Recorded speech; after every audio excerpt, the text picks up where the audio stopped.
Calling to order the Wheat Ridge City Council meeting of December 13th, 2010. Wheat Ridge Channel 8, keeping you informed on events in your community. Of the United States of America, and to the republic for which it stands, one nation, under God, indivisible, with liberty and justice for all.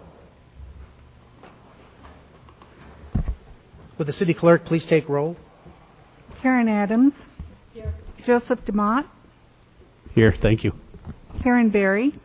Joyce J. Here. Davis Reinhardt. Present. Tracy Langworthy. Here. Wanda Sang. Here. Mike Stites. Here. Is there a motion to approve the minutes of November 22nd, 2010? So moved. Second. We have a motion for approval, seconded by Councilmember Stites. Please poll the council.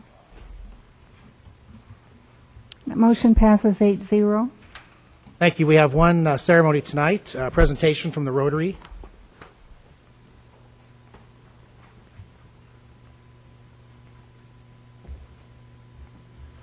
We have Mike Herman from the Wheat Ridge Rotary. Just a real brief background. About 11 years ago, when the rec center was being built, the ballroom was going to be a smaller footprint.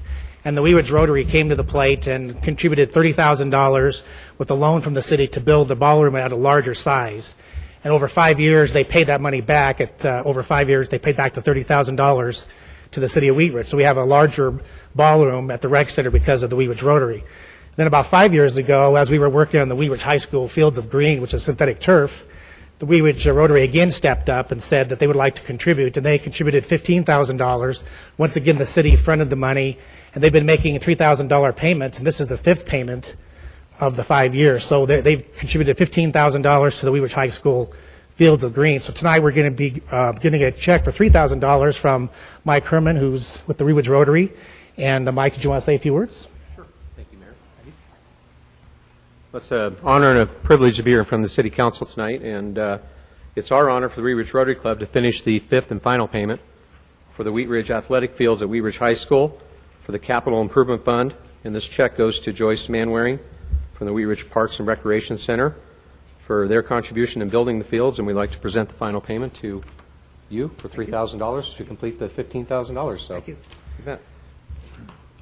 And to piggyback on this, the Wheat Ridge Rotary has been talking about their next project and what they've agreed to do, and we talked to Joyce Manwaring and staff, is that they're willing to do another $15,000 for a city project for Parks and Recreation. They want to contribute $10,000 to the sculpture at 38th and Kipling, which is, we still have a balance on that, and then a $5,000 contribution for a total of $15,000 for a dog park within the city of Wheat Ridge as that process moves forward. So tonight, talking over the weekend with Councilmember Jay and staff, we have a motion that will be made under elected officials matters asking that resolution come forward for $15,000 to supplement that, and then over the next 5 years we'll have another project with Wheat Ridge Rotary. They'll be paying that money back too. So it's a great idea that they're willing to always work for the Parks and Rec Department and support our parks, and now they're supporting Public Art in Wheat Ridge. So thanks again. Thank you.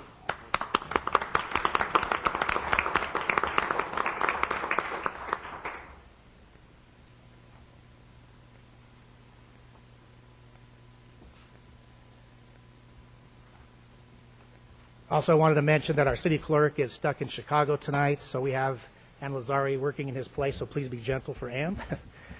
With the Midwest snowstorm, it's been rough to get out of Chicago Airport. So, we'll move on to the citizens' right to speak. Please step forward if you have any public comment on any item not on the agenda. And please state your name and spell your last name for the record and your address. Do we have anybody here for public comment on any item not on the agenda? Seeing none, we'll move on. We have some changes for the agenda. We have an item 7. Councilmember Berry. Yes, I'd like to add agenda item 7, which is an appointment to the Board of Adjustment. Is there a second? We have a motion to approve or to add item 7, which is a Board of Adjustment alternate appointment, seconded by Councilmember Jay. Please poll the council. Motion passes 8-0. Ann, is your mic on? Yes, it is. Okay. Is that better? That's better. I wasn't close enough. Thank you. Councilmember Langworth, we have item 8. Thank you. I move to add consideration of city manager employment agreement as item 8. Is there a second? We have a motion to approve the city manager's contract as item 8, seconded by Councilmember Sang. Please poll the council. And that motion passes 8-0. Thank you. Do we have any other changes to the agenda tonight? Okay, moving on to public hearings and ordinances on second reading. I'm going to open the public hearing. Council Bill 19-2010. Councilmember Sang.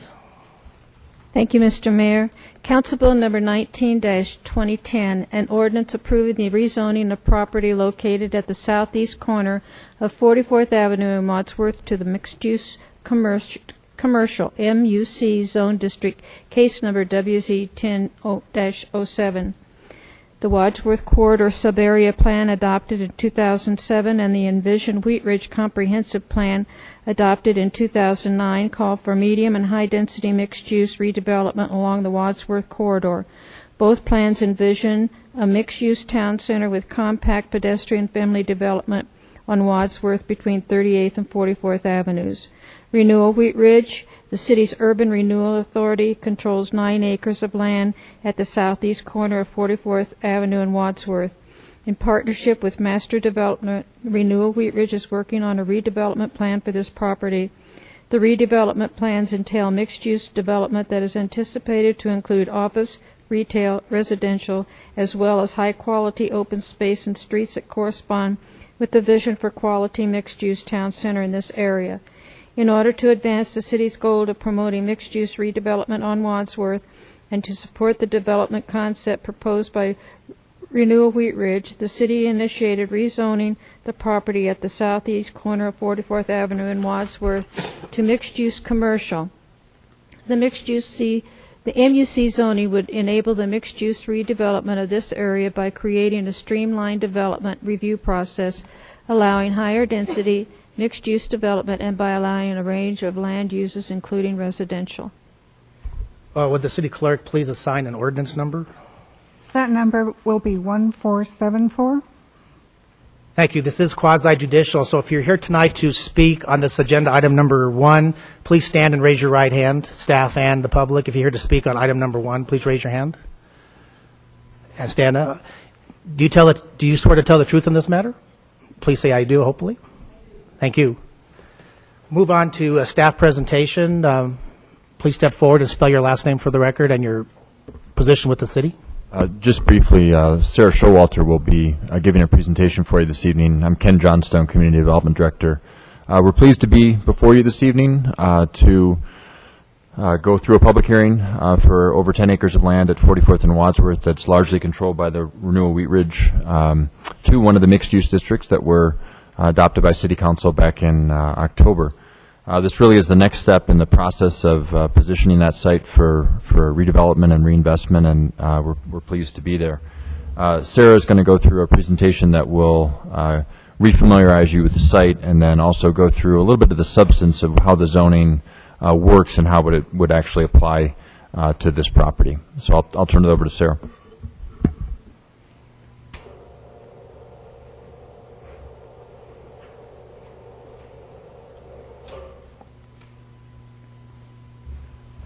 Good evening. I'd like to enter the case file, ordinance, and the contents of this digital presentation into the record, and also note that noticing requirements have been met, so there's jurisdiction to hear this case, which is case number WZ 1007 regarding a city-initiated rezoning at the southeast corner of Wadsworth and 44th Avenue. This aerial has a red line showing the outline of the proposed area for the rezoning. It incorporates 3 different ownerships. The largest is owned by Renewal Wheat Ridge. It's approximately this area, which contains a couple of vacant buildings as well as vacant land and large parking areas that are currently unused. We also have ownership by a restaurant here with parking area, and also a bank, First Bank here along Wadsworth. Generally, the boundaries are Wadsworth along the west, 44th on the north, and Upham on the east, and we do have an existing residential neighborhood on the other side of Upham. These are just a couple of quick photographs of what the proposed rezoning area looks like today. This is looking at the vacant land and former antique mall on the land that's controlled by Renewal Wheat Ridge. This is the same property but further north along 44th Avenue, looking towards the corner of Upham and 44th where there's a vacant transmission shop. And this is looking at the antique mall and parking around it as you see it from Upham Street today. This is an aerial again with the existing zoning overlaid on the site. All of the zoning is a form of commercial zoning today. The pinkish reddish color is C1 or commercial 1 zoning. This orange color that covers part of the site is RC or restricted commercial.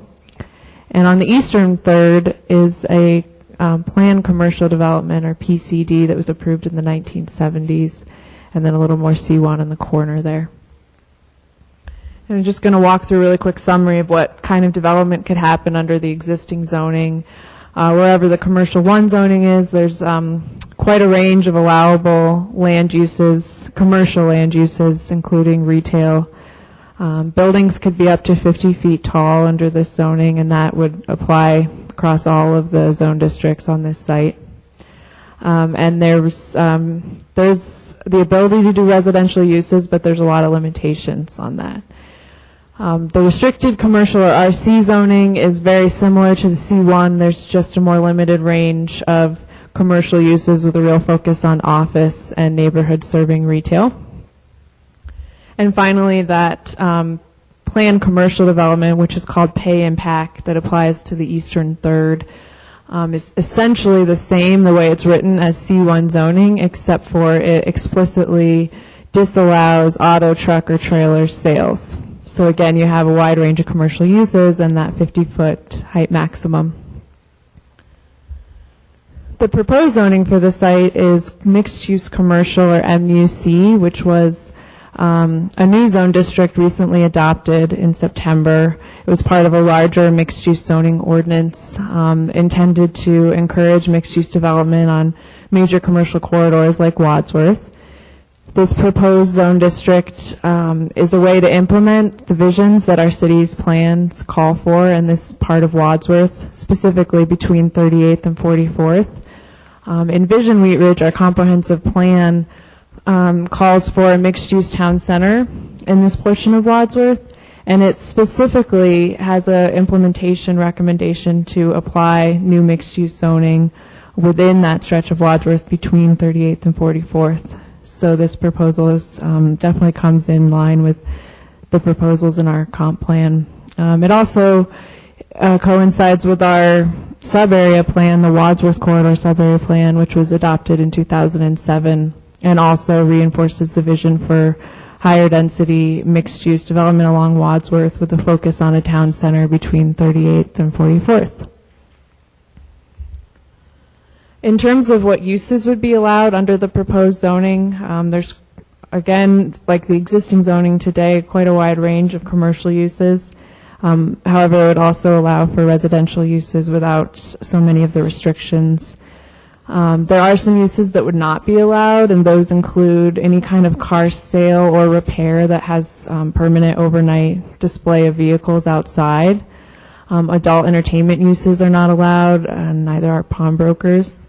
There are also some conditional uses which are allowed but require some additional review at an administrative level, primarily to address site design concerns and make sure some more impactive uses are blending in with development. Those include drive-through uses, gas stations, and wholesale.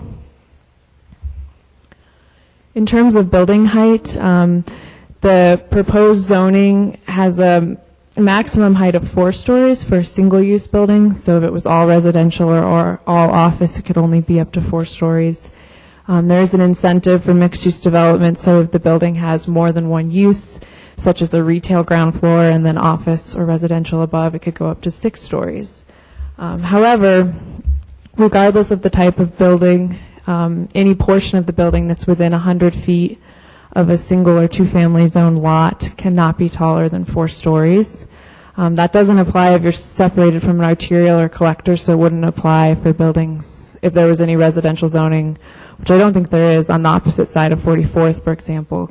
But it does apply for Upham, which is just a local street. So this graphic shows the portions of the site that are adjacent to residential. This is R2 zoning and existing residential homes. The area in purple is everywhere that's within 100 feet of that zoning, so the 4-story maximum would apply in that whole area on this site. The mixed-use commercial zoning also has protections for any development that might happen adjacent to existing residential lot, meaning that they actually share a property boundary. And one of those protections is to provide screening, which includes a landscape buffer and a wall or fence wherever there's parking lot or drive-through uses adjacent to the residential use. And then there's also protections in addition to the building height maximums that are established to do an additional, to do it at the ground floor landscape buffer, which starts at 10 feet for 1 to 2 story building and goes up to 20 feet for 4 stories and higher. And then on top of that, there's a 5 foot per story step back starting at the second level. And again, this is for where the new development would be directly abutting a residentially zoned lot. The proposed zoning, the mixed-use commercial zoning, also includes several architectural standards to try and guarantee a minimum level of quality design. And those include, there's some examples here, at the ground floor, requirements to have transparency or a minimum amount of windows. So we have active and interesting building facades. Build 2 requirements, which encourage putting parking behind the building and the building close to the street. Requirements to articulate and vary the materials of a building facade, keep it interesting, and screening of parking lots and drive-through uses from the public realm. And I'm going to just quickly walk through the process, both what we're here, the process of the rezoning that's being heard tonight, and then what process would be going forward for any proposed development that might happen on the site under the new zoning. Just a reminder that the case tonight is a rezoning. It's not to look at a specific development plan. It's to really weigh the difference between the existing zoning that's on the site today compared to the proposed mixed-use commercial. And part of the rezoning process, which I should note, this is a city-initiated rezoning. City Council adopted a resolution in September to move forward with the city-initiated rezoning of this area. And that process does require, after the resolution, the next step is to have a neighborhood meeting, which we did in October, and we had about 12 attendees. And then the next step after that is to have a public hearing before Planning Commission, which was done in early November. And Planning Commission did vote unanimously to recommend approval of the rezoning. And the final step in the process is a public hearing before City Council, which we're doing tonight. Moving forward, if the new mixed-use commercial zoning is adopted for the site, any future development, it's likely would have to go through a subdivision process because there are several lot lines today that would probably have to be adjusted or potentially consolidated. So that would be another step before any development could happen. In terms of what the mixed-use commercial zoning requires, there will have to be, any phase development would require a concept plan and then a site plan review, which are administrative processes. So staff would receive an application from the developer and would review it in detail for compliance with all of the zoning regulations, which include the design standards. That process does not include any public hearings.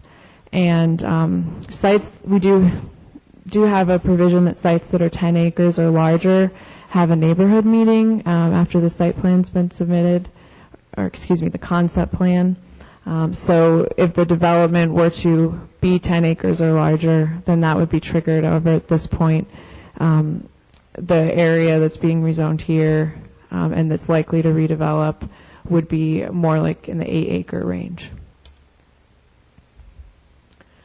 And in terms of staff recommendations, do recommend approval of the rezoning. We find that it meets the rezoning criteria that are found in the code.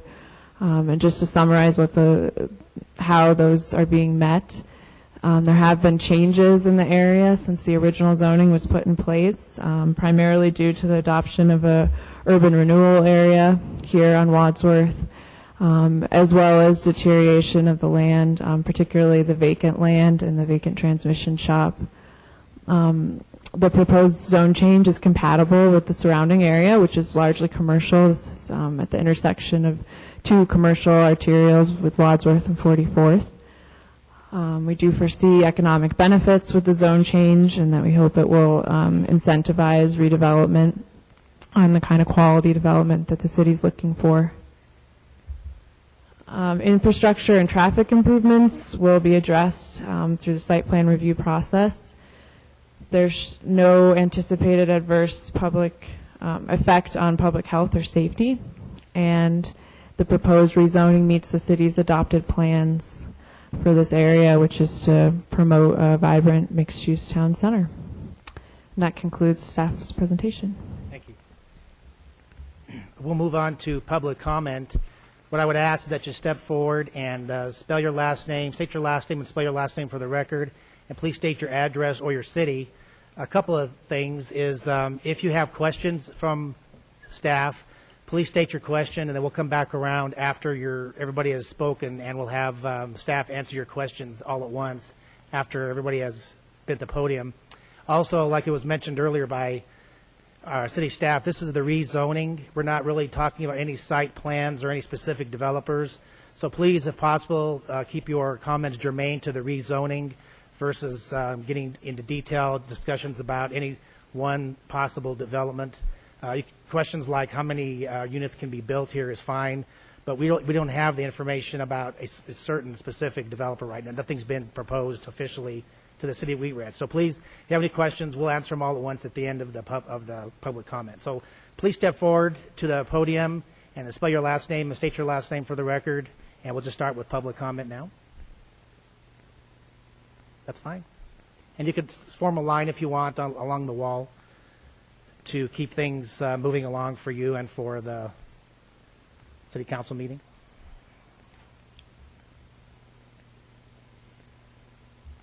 Hi, my name is Molly Hansen.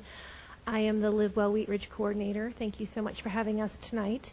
I am joined by Greg Seabart. He is the co-chair of the Active Community Environments Task Force with Live Well Wheat Ridge. Also, we're joined by Dr. Mark Johnson, the director of Jefferson County Public Health.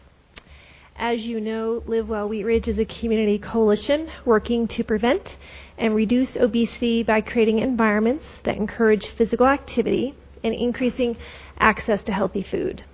We are here tonight to recommend the city again, to actually commend the city again on its adoption earlier this year of the mixed-use zoning ordinance, and to express our support for the adoption of mixed-use zoning for 44th and Watts. This project and future mixed-use projects in Wheat Ridge is an exciting opportunity to improve the city's built environment while carrying forward many key principles set forth in both the comp plan from 2009 and mixed use, which was passed several months ago. I'm specifically referring to the interrelated principles of economic revitalization, improved community public health, and enhanced environmental quality. Both together and separately, adherence to these principles is essential to improving the quality of life in Wheat Ridge going forward. There are several visionary goals in the comp plan and regulations in the ordinance that directly support these principles. Greg Seabart, who will speak after me, will identify some of those that, in particular, prioritize concepts such as multimodal transportation, improved access for pedestrians and cyclists, and safer connections to community gatherings points where residents, employees, and visitors can find quality amenities for living, working, and playing. Continuing our successful partnership with the city on numerous planning initiatives, we look forward to seeing how these principles come to life, not only in this development, but also in others like this in the future here in Wheat Ridge. In closing, we appreciate the city's leadership in encouraging a built environment that will foster the physical and mental health of Wheat Ridge community members, while supporting economic stability and environmental quality over the long term for all segments of our community. Again, we commend you for your hard work and encourage you to adopt mixed-use zoning for this redevelopment. Thank you so much. Have a good evening. Thank you.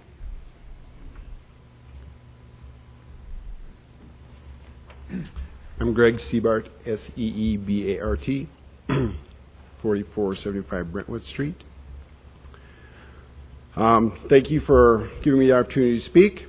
Once again, we'd like to commend the council for adopting such progressive provisions of the multi-use zoning ordinance, and we urge City Council to vote to make the redevelopment project mixed use. As a reminder, the 2009 comprehensive plan listed a number of goals for the city to ensure a vibrant, sustainable, and healthy community. The ones that are very important to live well Wheat Ridge are the goals 4.1, physical activity, 3.4, which prioritizes pedestrian and bicycle improvements to support multimodal transportation in Wheat Ridge, and 4.1, land use and transportation relationship. This goal states the city will, in conjunction with private developers, work to prioritize and improve necessary pedestrian and bicycle facilities. Also, this goal supports the concept of the connected relationship between future land use and transportation. It will also decrease dependence on the personal automobile with coordinated land use and transportation planning. Comprehensive plan talked about the goal called town center development. In collaboration with economic development partners and other organizations, the city will guide the development of mixed-use town center located along Wadsworth between 38th and 44th. The 44th Wadsworth site is the first step in this process, and we encourage you to support it. With mixed-use zoning, the city is trying to create a balanced mix of land uses that provide active living environment by promoting the use of pedestrian, bicycle, mass transit in addition to automobiles. This will encourage an active lifestyle. We hope that the 44th Wadsworth site will provide unique places for people to live, work, shop, and play. We also think this will provide a strong and viable tax base to spur economic growth. Live Well Wheat Ridge wants to commend the elected city officials and city employees for this forward-thinking approach. We appreciate the city's leadership in encouraging a built environment that will foster physical and mental health in the city of Wheat Ridge. Thank you. Thank you.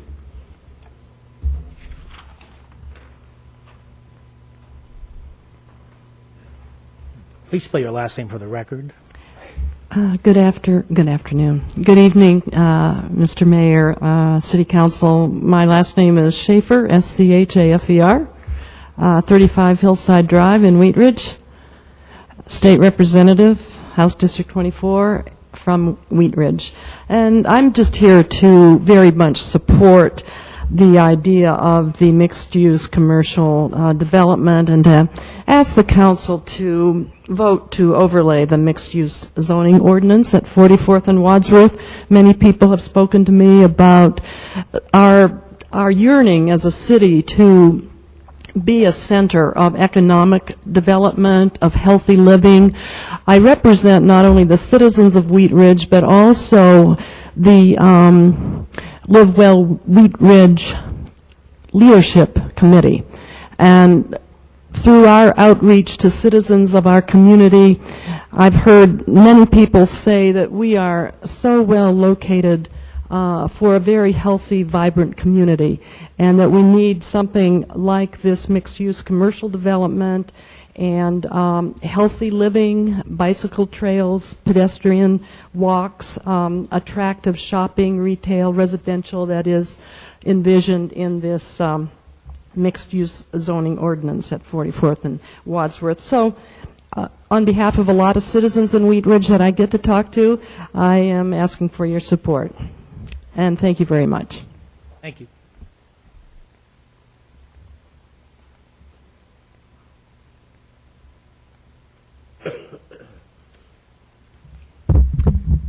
Louise Turner, 11256 West 38th, Wheat Ridge.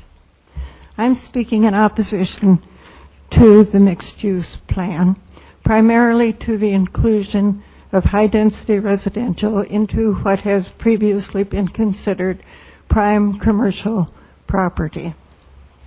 Some of you are on the council, 5 or 6 of you were in office at the time the sub-area plan went to the council.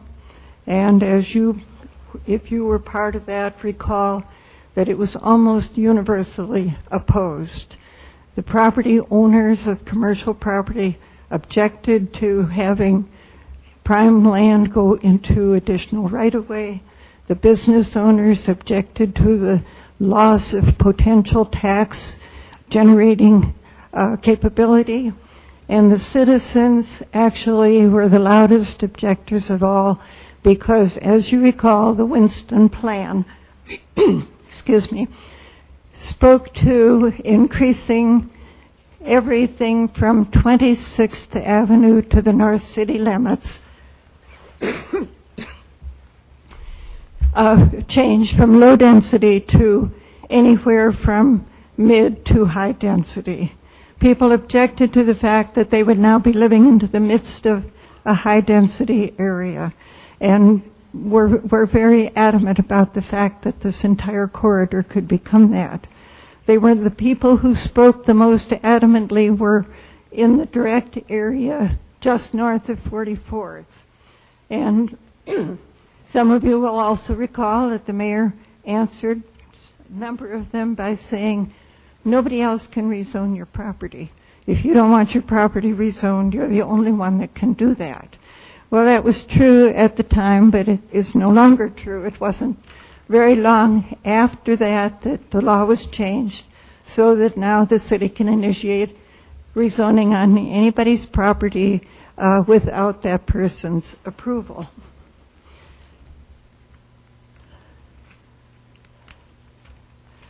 And since that time, the sub-area plan, of course, was passed immediately.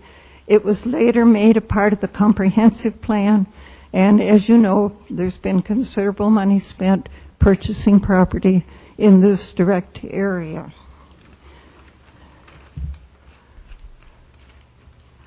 At the time that Mr. Winston began redesigning the city, and as you know, there was increases of population, increases of density throughout the city, and a tremendous push to get rid of the charter restrictions that would limit multiple units to 21 units per acre.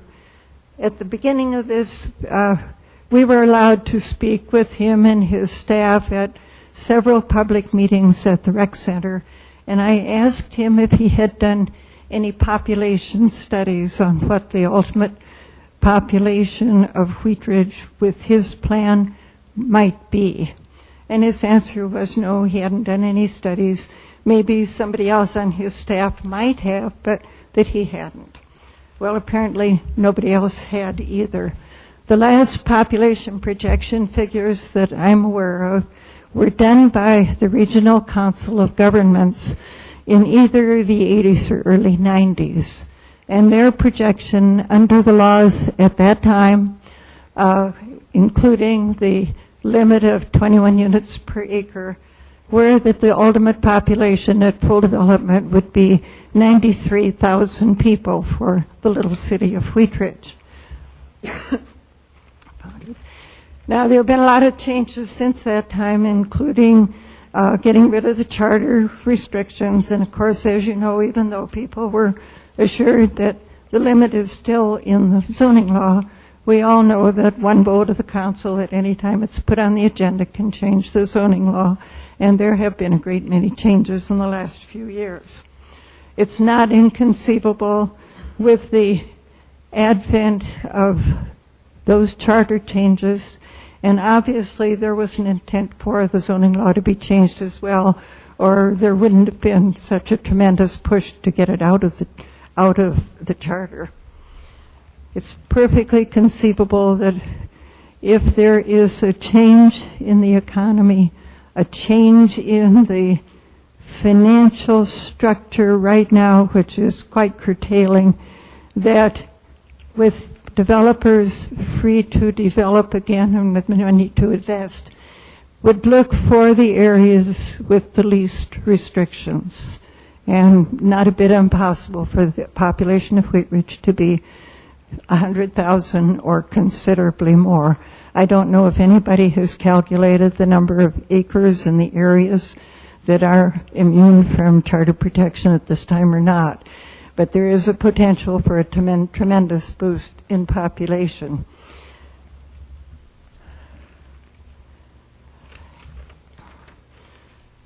Actually, there are a number of reasons why this should be turned down.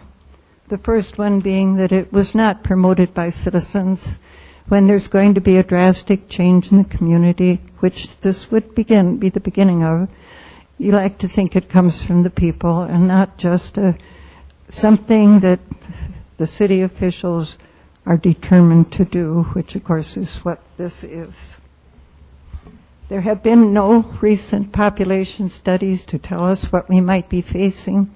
Can you imagine if the population did take a tremendous jump with problems of infrastructure and a million other things that would be related, what the expenses might be to the city, what the staff projections might be? We seem to have a big problem controlling the number of staff personnel now with a stable population for 40 years.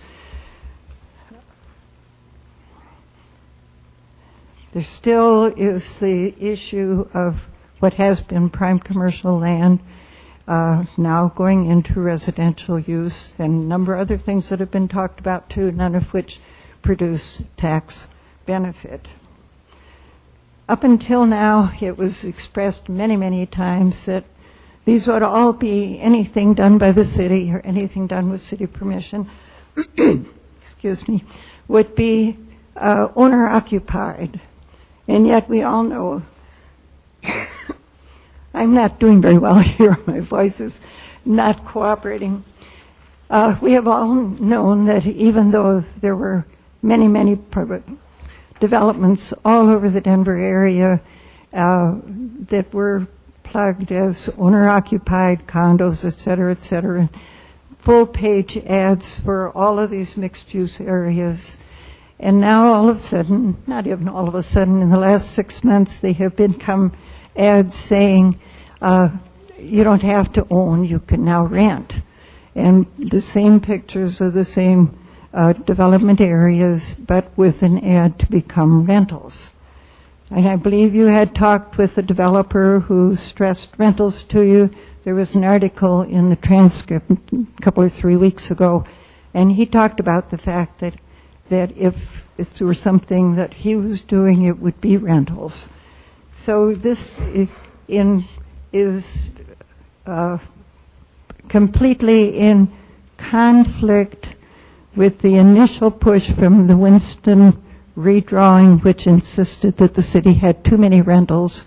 The cry of too many rentals was picked up by the council.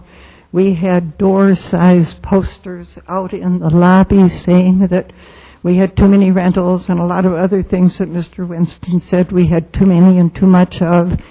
But there had been a strong position that all these things were not going to be rental units.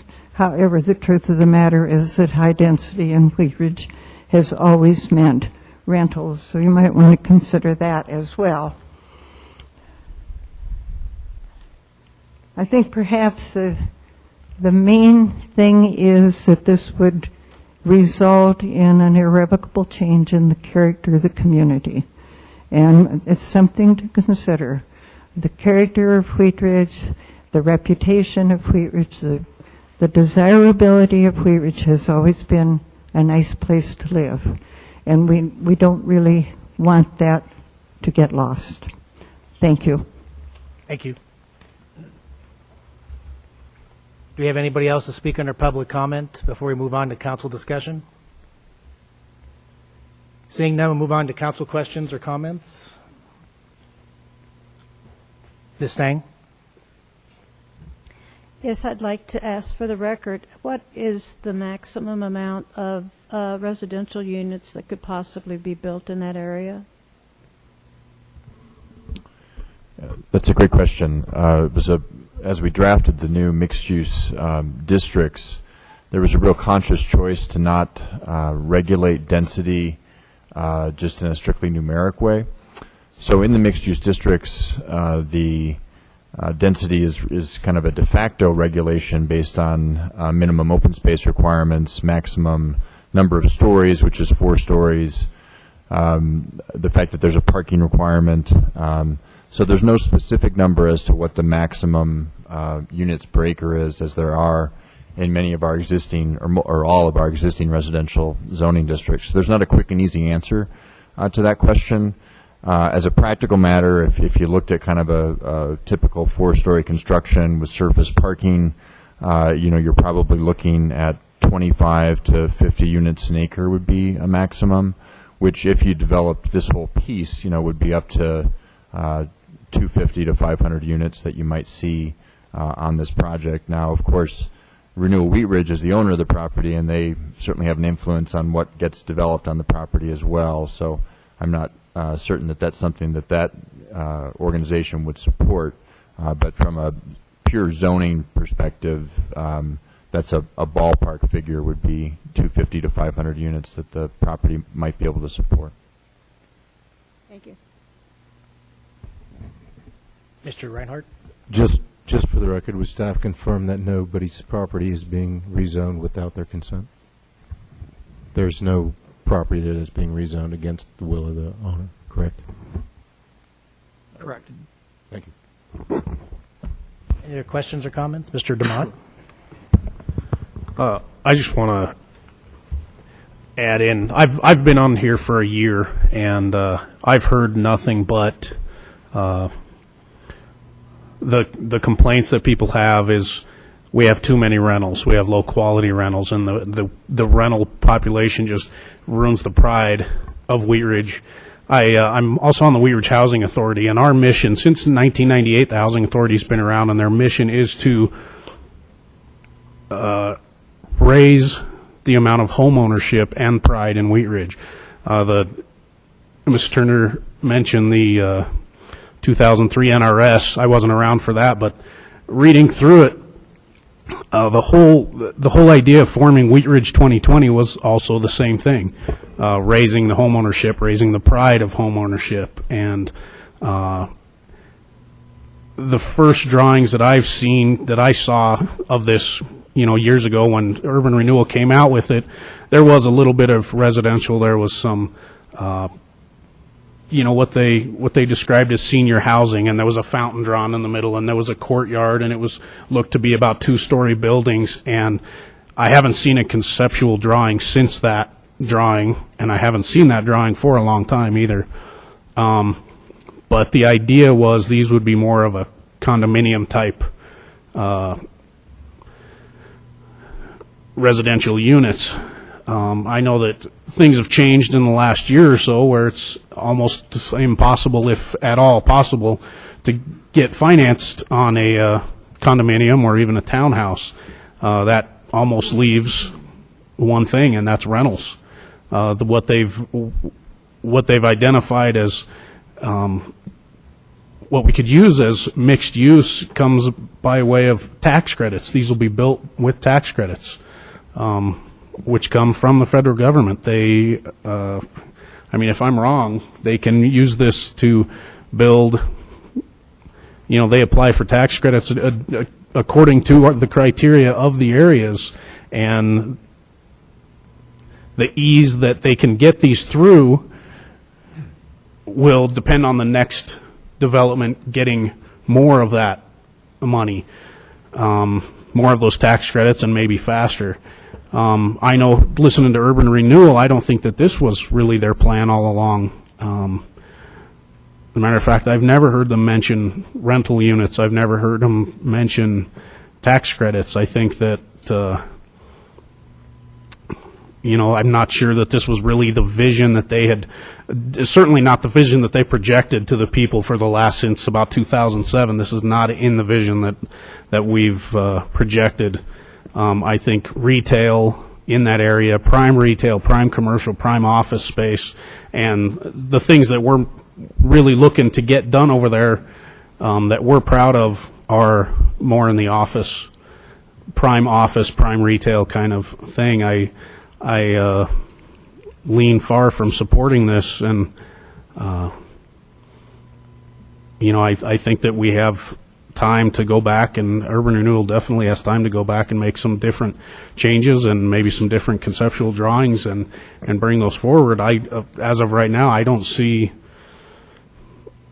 from what I understand from mixed use, and what I've heard recently on what they plan on building, I don't believe matches what I heard from years ago. I think times have changed, and I think we might need to relook at this. Any other comments? Ms. Berry? I have some questions for either Ken or Sarah. When I pull up the comprehensive plan, and specifically the structure plan for that area, it looks like it might be a combination of prime commercial, or not, what is the term there, primary commercial corridor, and then neighborhood buffer. Is that correct? I'm not sure where the difference would be, if that's correct. Yeah, there's also a center designation as well, so there's a couple different designations for that area. I would just also point out that we certainly believe this is consistent with the structure plan map. It was very clear in drafting that structure plan map also that it was to be looked at in a fairly flexible manner. That it was not drawing hard lines in the sand, so to speak, in making that map. But yeah, there are several designations, one of them being primary commercial. There is some neighborhood buffer behind that. In other words, wanting to have a transition. And then, of course, the mixed-use town center designation as well. So in all of those, this is the first time we've kind of really looked at a kind of a complicated rezoning in the after we've approved the comprehensive plan. So right. Forgive me if I don't. No. I have some questions here, but so in those, when we have those three overlays, which is almost like a gateway, and then the primary commercial and the neighborhood buffer, in looking at that, do you try to accommodate all the policies in there, or the least restrictive, most restrictive, or? Well, I think ultimately that's a decision for this body. I think we found that the mixed-use commercial, we believe, supports it for a couple reasons.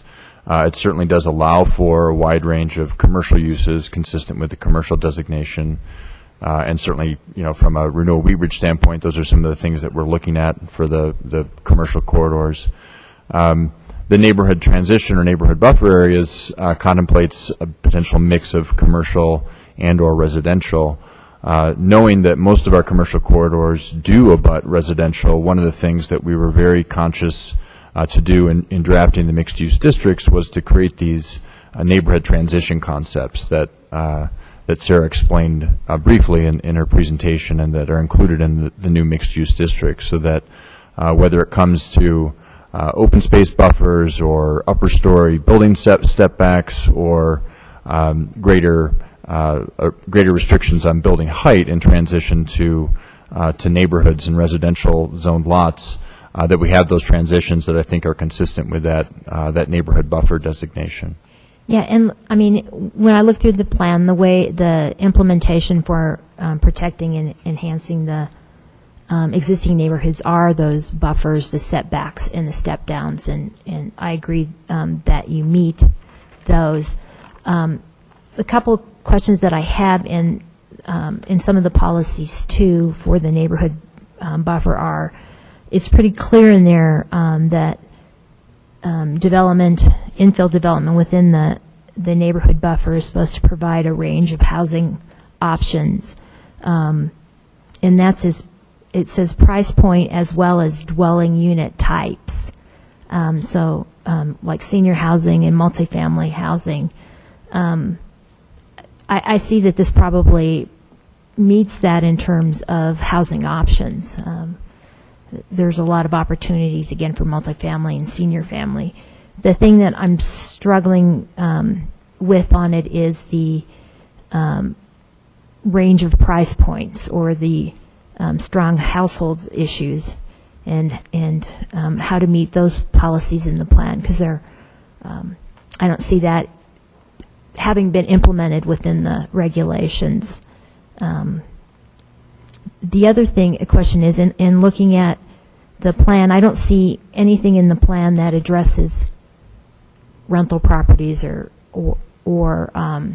them being owner occupied. It was more housing type and price points. Did I miss that, or is that correct?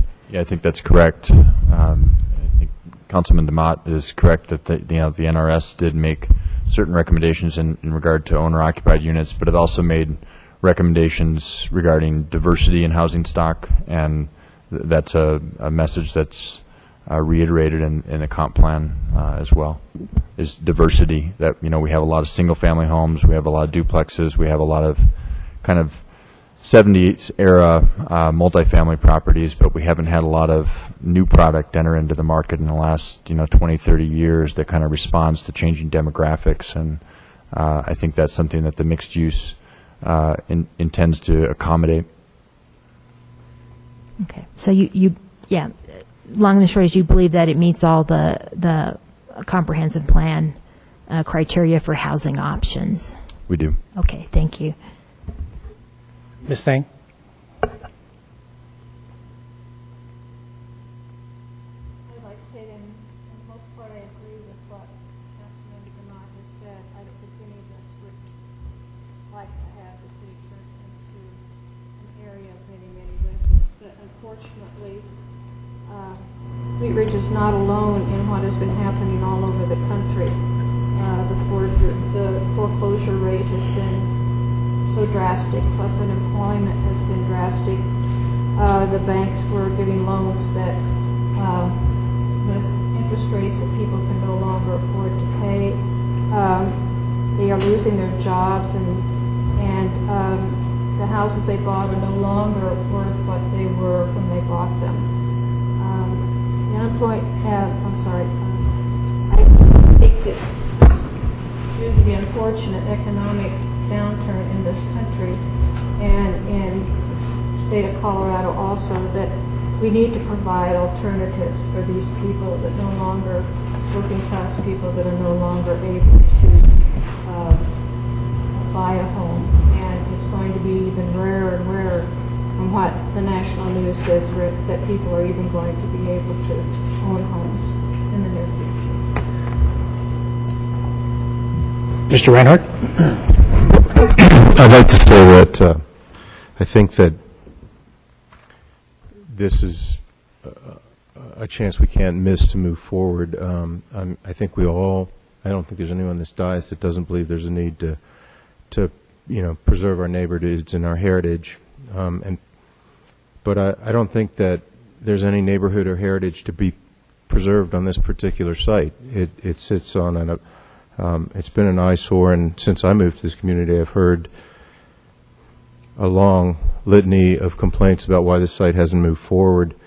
I believe that this zone district doesn't mandate anything we all have concerns that, and you can draw worst case scenarios, but I think generally this zone district allows for this site to move forward in the most expeditious way possible, and I'd hate to see us miss the opportunity to put this zoning in place that allows any number. We are aware of at least 3 different thought processes now, and what we're doing here is allowing for something positive to move forward. So I'm hoping my fellow councilors will help me in supporting this zoning. Ms. Jay? As Mr. DeMott pointed out, I'm I'm not comfortable with adding more rental properties, but on the other hand, nationally, there's more tendency to rent than there has been in the past. That people are finding that the people are more of a transient nature, and the mortgage situation has contributed to that. Our city needs workforce housing. We need employment as well as housing for that employment, as well as we need more senior citizen housing. And you're placing it in an area where those seniors would be convenient to shopping, and as well as bus facilities, transportation facilities. And additionally, the housing is planned to the rear of the site, so it's not really that commercially viable. And we're placing the commercial areas in more appropriate places. So I will be supporting this. Mr. Stites? I hate to be the historian. I was going to do that. God, I hate that. And I don't know the dates exactly, but over 40 years ago, that big cement pad was there, was a Spartan's department store.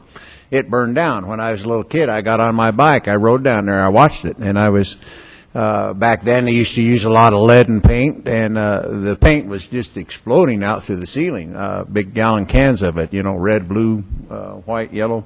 Poor firemen that were up on that truck that day were dodging cans of paint like crazy. So that's the history of that. Now, most of our commercial, residential development or whatever that we had was given to us, excuse me, by the county.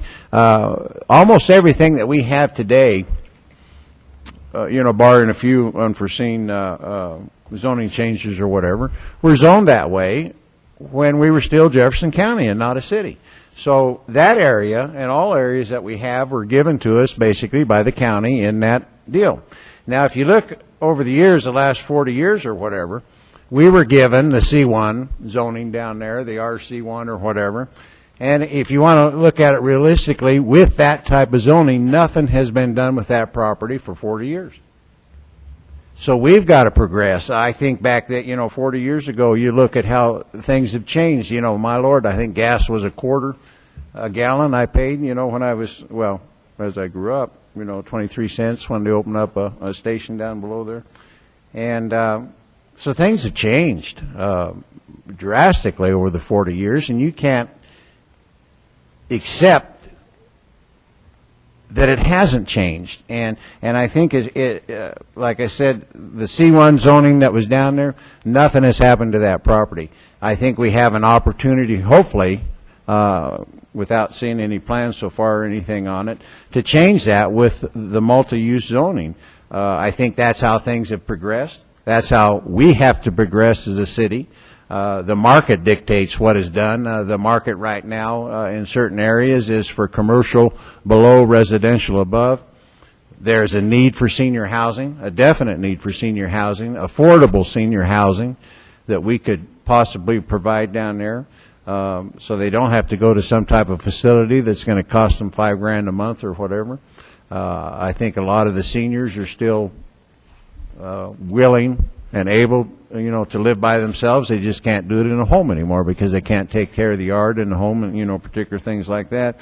But I look as the mixed-use zoning as something that we can do for ourselves, for the residents of Wheat Ridge. We probably haven't made that much money on the tax revenue on that property for 40 years because it sat vacant, half of it. So the only thing you're getting is your $25 a year that you get property tax-wise. And if part of it becomes rentals or whatever, those businesses down there are going to pick up tax-wise because they're going to have to go to Safeway or whatever to shop and to do particular things and frequent those businesses down there. Maybe other businesses will come in to capitalize on it. But that's my main point, is nothing has been done with that down there with the zoning, the C1 or whatever for over 40 years. So I think it's time that we change, and we change along with the times. Any other comments? Mr. DeMont? I just had a question for Mr. Johnson. When, Ms. Berry, you were talking about owner-occupied in all phases of residences, down there, and you said you can see there being how can there be owner occupied I think residential? The intent of my response was to say that the comp plan goal of diversity of housing stock was being met. Through, zoning as a regulatory tool doesn't typically, I wouldn't speak that say it can't, but it doesn't typically regulate whether it's owner occupied versus rented.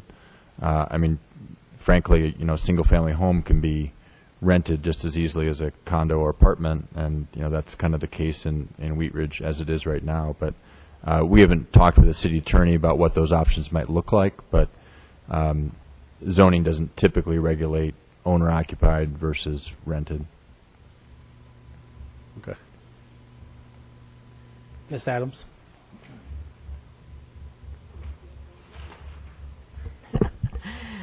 Sarah, I have one question on one of the slides. It was mentioned that there would be possibly a way that the staff would have a comeback on a particular usage or, and I can't remember, it was the third or fourth thing, meaning an additional conditional. Can you go over that just a little bit? My concern is, and the reason I'm asking that question is there have been concerns about the housing, the homeowners behind on Upham Street, and I want to reassure them that, in fact, whatever comes back conditionally, that buffer area will not be affected. There will be that buffer area there, and that's, I guess, what I need to be reiterated. Okay? That's the reason for my question, whomever. Yeah, the conditional uses, that conditional use process doesn't trump the buffer area. Right. Those buffer areas are established requirements. So the step backs, the setbacks and landscape buffers, the maximum 4-story building height, those would all still be in place. The conditional use process is intended to just give staff a little more site plan review process. So for some uses that might be more sensitive in terms of site circulation, like gas stations, it gives us an ability to do kind of one additional layer of review to make sure we're doing the best site planning that we can. And that's exactly what I wanted restated. So basically it's for the protection of the citizens and the homeowners in that area, and also the businesses, that we have that extra protection in there. Yep. Thank you. That's all. Any other comments? Just real quickly, I wanted to pass the gavel here. Louise Turner is correct about some of the rental properties in the city of Wheat Ridge, and Councilmember DeMott sounds like me probably 10 years ago about rental properties and the amount of rental properties in the city of Wheat Ridge, and also the status of those rental properties. I'm sure Councilmember Berry can remember when I was on city council, I was always the one opposing any type of housing that was mixed, or not mixed use, but high density, because at the time the city of Wheat Ridge did not have really any good standards for development. And one of the things that this council and the previous council have done is they brought forth this mixed-use zone district that has design standards, setback standards, standards that protect the neighborhoods and also improve the dimensions of that site. I think some people are getting hung up on residential here, but nothing has been decided for sure yet. But my question is, if this was such a viable prime commercial site, which I've heard over and over again when I talked about having the county building there or library there, if it's such a prime commercial site, why is this property sat vacant for 40 years with nothing on it, hurting the property values on the folks on Upham Street? And really the reason why is because the city of Wheat Ridge, you can't do business in up until a couple of years ago. We need the least restrictive environment for residents and business owners to do their work in the city while having good standards in place so you don't get square box rental properties, cracker box houses like I used to call them. I think this solves the problem. The mixed-use zone district has a lot of checks and balances within the zone district. Council's made sure that was in there. And everybody knows that I have supported this site for a long time when we assembled the property to bring it together to get something viable for the neighborhood and for the city. And I do believe that the voters did bring this forward, because when this was brought up a year ago to put it on the ballot, this location was added in the height and density restriction limitations, and the voters approved that vote. That was for urban renewal areas, not the entire city. It was just areas that were defined in urban renewal. So I do hope that council and the neighborhood sees the benefits of this rezoning to bring forth that least restrictive environment for the city, for the community, and my goal is to see property values on Upham and Teller and those areas go up, not down.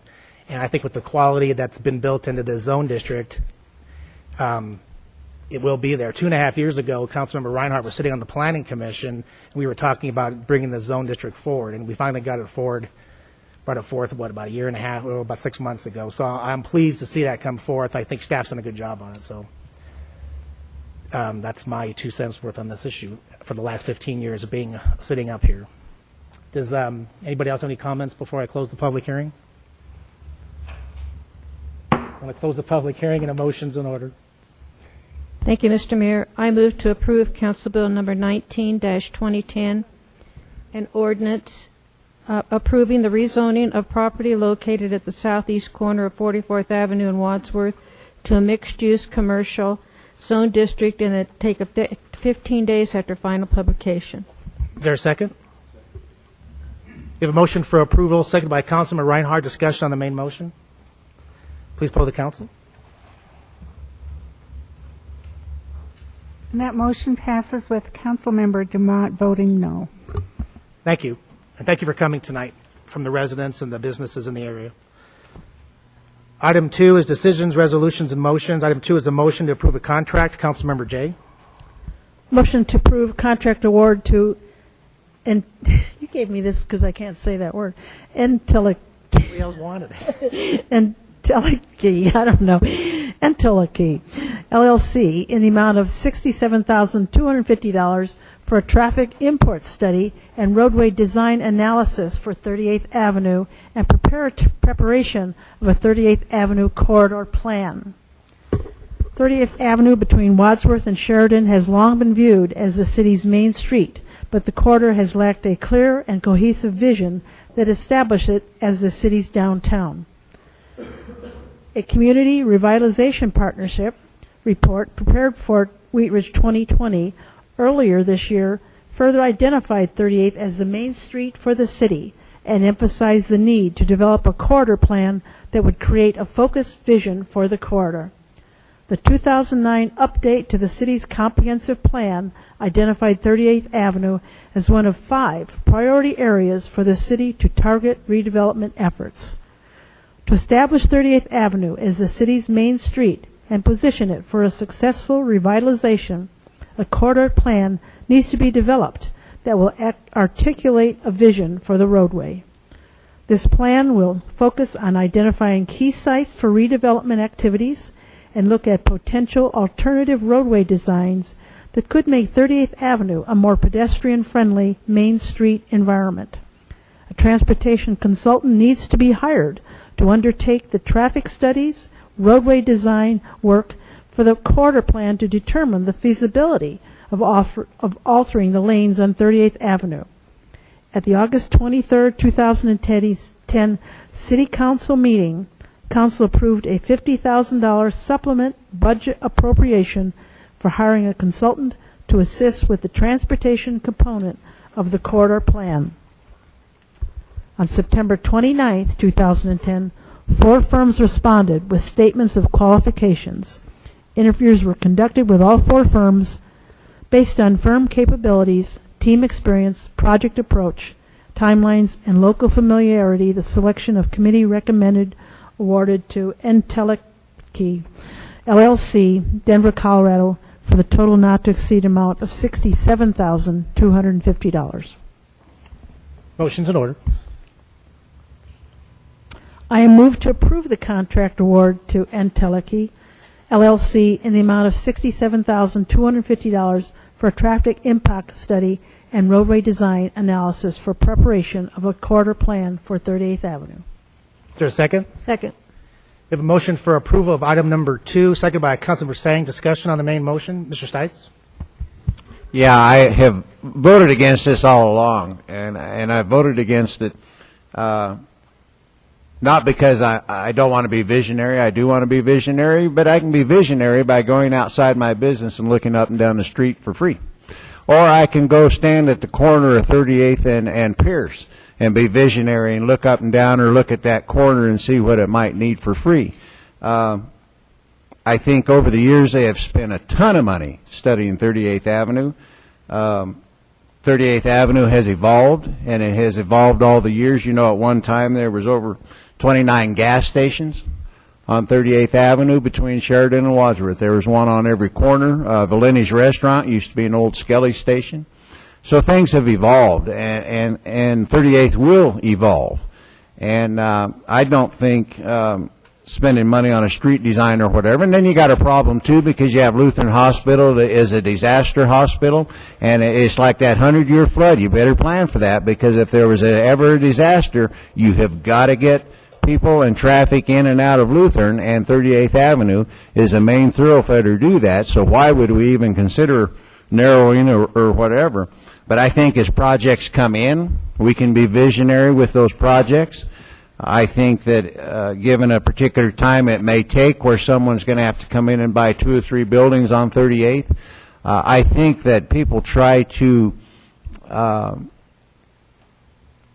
look at 38th Avenue as the Highlands down there or Tennyson, and it can't be achieved, because if you look at Highlands or Tennyson, all those buildings are in together, and it's great for walkability and this and that, and I think you can get walkability on 38th Avenue without spending $65,000 on a study. But I have said it all along, I will never, if I was going to spend tonight $65,000 on 38th Avenue, it would be for brick or mortar or to fix up a building that desperately needs to be done. Any other comments on item number 2? Ms. Berry?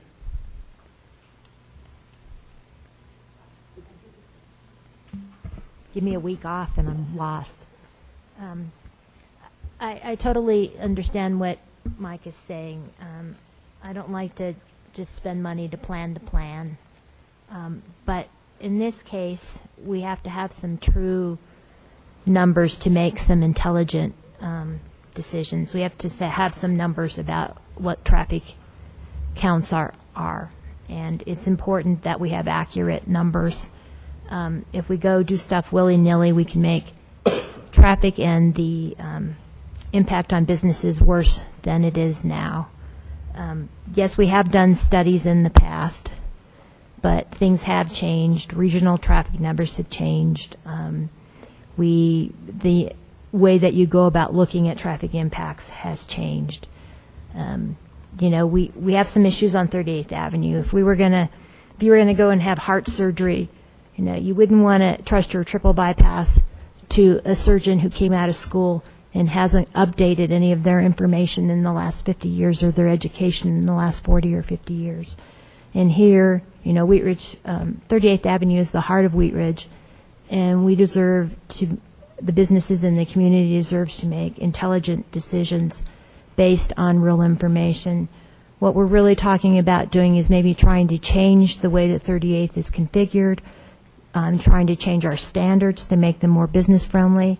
Maybe we can have on-street parking part of the time, but in order to do that, we need to know how many cars come through, at what time they come through, what the level of service is at different intersections, what all the projections are in the future, so that we don't make things worse. And in order to do that, you have to have real traffic numbers.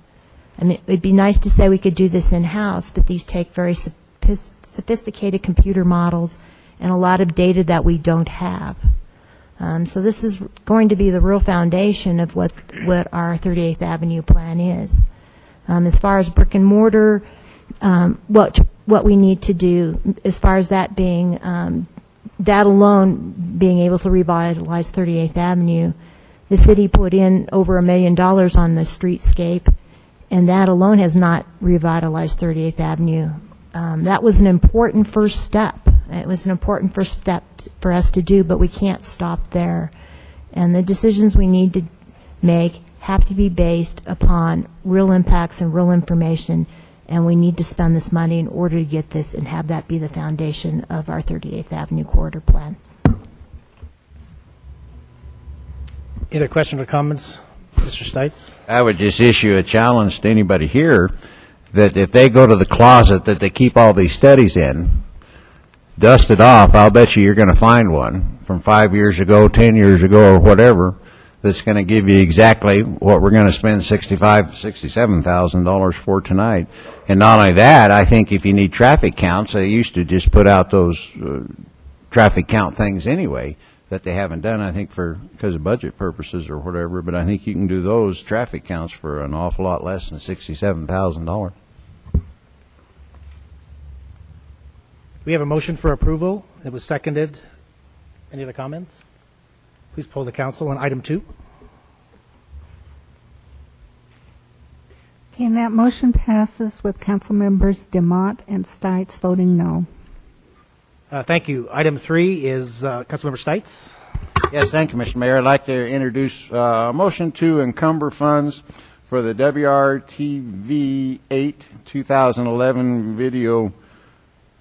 videographer services in the amount not to exceed $39,400 to IOTK Media. Is the motion in order?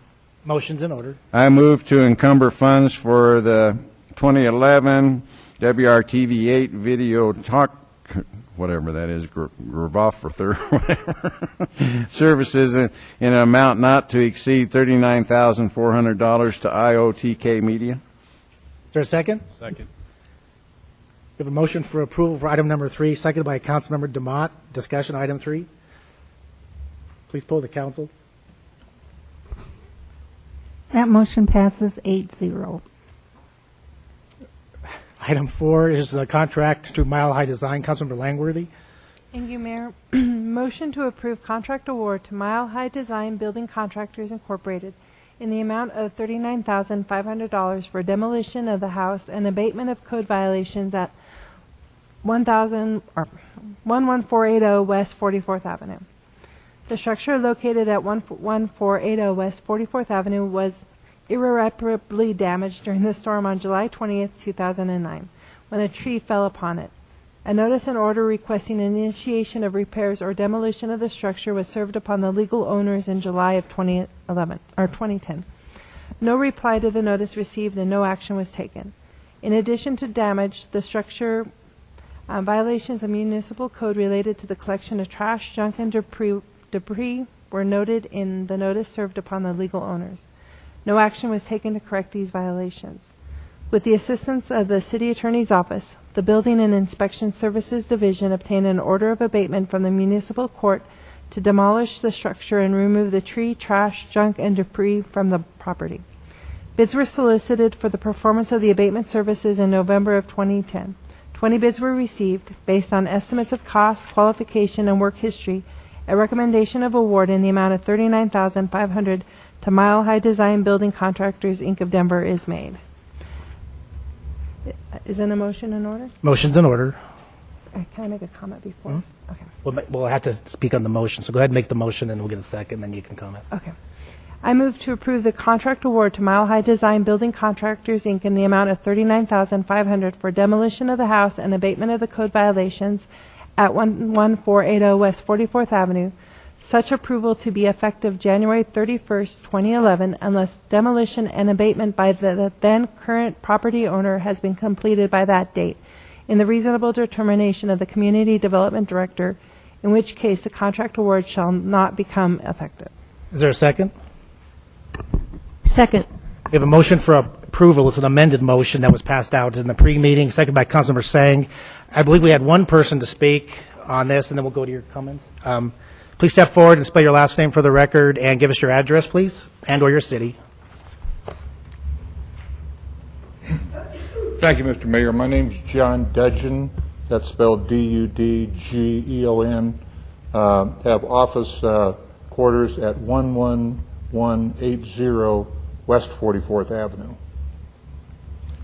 And if it please the council, I, through an LLC, is in the process of acquiring the property. As the council knows, that property has been foreclosed by a public trustee sale. We have acquired the lien position. That's approximately a $90,000 second mortgage, and are in the process of accomplishing a redemption on that property. The redemption period in Jefferson County is from December 17th through the 23rd, I believe. That we anticipate that the property will be acquired then. There is no other position that would be competing, and we would anticipate proceeding very quickly to try to get that matter resolved. I know that it's been quite a while that has been, in the words of Councilwoman Langworthy, an eyesore that she told me she sees every day and is sick of it. I see it every day too. I can't say I'm all that thrilled about it either. But I know that up to this point, you've not had a responsible owner of that property. They have not responded to efforts from the city to get this matter corrected. I want to assure the council that we are in a position to do that. What we would like to do is to have a little extra time to get this matter resolved and to accomplish ownership of the property. We really can't do anything until we receive a deed, which we estimate would be sometime between December 24th and approximately January 5th or 6th. At that point in time, we are prepared to move. We have the resources to do so. What we would like is, as I said, some additional time to go over the bids and to obtain the most reasonable work to accomplish the renovation and clearing of that property at a reasonable price. And in order to accomplish that, we're going to need to either get new bids or look at the existing ones, and where we have also asked that the city make available to us the bid information from the entities that have already bid so that we could shorten that process. That's our intention. I'm here tonight to hopefully show you that you have a responsible owner that's on the horizon that's going to acquire this property, get the eyesore resolved, get it taken care of, and that the city hopefully will not have to spend money on this project that I'm sure it could spend better somewhere else. And I'd be happy to answer any questions if I'm able. Ms. Langworthy wanted to make a statement, and then Ms. Adams. I don't necessarily have a question for you, but I just wanted to make a statement regarding the amended motion that I've made.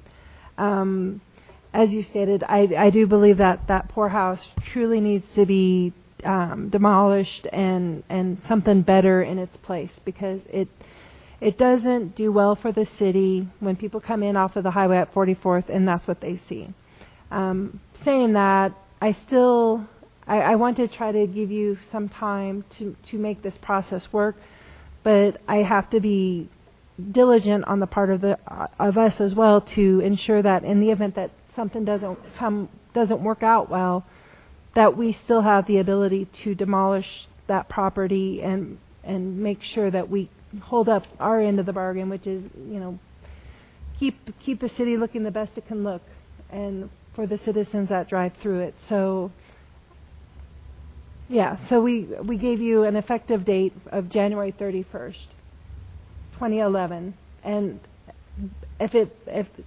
barring how it votes, that is the motion currently, is to give you till the end of January to get that work, and hopefully with the help of the city and the work that's already been, the groundwork that's already been done regarding the cost and the contract, that should make your job that much easier. I believe that it will, and I appreciate the thought. I would ask, just for clarification only, that the January 31st date, is that to begin the project? It's not to have the project completed, is it? Actually, I think we upon discussion, we need to have demolition and abatement by then, or has been completed in the reasonable determination of the community development director. The reason I ask, Councilwoman, is, of course, we're going to be required to get a permit to proceed with that. I don't know how long that process is going to take, and we really have no status to do anything until we obtain a deed, which we're anticipating is going to be sometime shortly after the first of the year, depending on when the Jefferson County Public Trustee gets around to issuing the deed. My understanding is that the permitting process is it not a timely process? Is that correct? Demolition permits are just a flat fee over-the-counter permit, as long as you're a licensed demolition contractor. Very good, thank you. Ms. Adams? Thank you, Mr. Mayor. I applaud Mr. Dungeon for assuming this responsibility. I have a question for our attorney. My concern is, at the pre-meeting, it was mentioned that this abatement needed to be done by the 31st of January, and it would not come back to us if, in fact, things did not fall together in a timely way in which it would happen. Is that correct? Then it's just done by staff? Well, it wouldn't come back to you if you approve the motion giving to them till the 31st of January to complete. Right. And they've completed it, then the city does Right. not enter into the contract. If they fail to complete in the reasonable determination of the community development director, then the city would, then the approval of the demolition contract would be effective as of that date. The city would go ahead and do the work, or if we're only half done, would complete the work. And the cost of the city occasion in doing that would then get put, would take the form of a lien and get put on the property. Say that last part again. Well, if they get it all done before the 31st, the contract you're approving by this motion would not become effective, and the city would not do the work. Right. Two doors. If Right. that didn't happen, if they didn't get the work done because the motion says completed, in Mr. Johnstone's reasonable determination, is it complete, is it not complete? If it were not complete, then the contract that the motion approves for demolition would become effective, and the city would go out and hire that contractor and would move in to finish the work, whatever hadn't been done. If 90% of it hadn't been done, then we'd do that. If 20% of it hadn't been done, we'd do that. And the cost, whatever it would be, up to that, the limit in the contract, would be placed as a lien on the property, as we do for all other nuisance abatement. And that would be on the title, and Mr. Dudgeon would have Right. to pay that when he got his tax bill.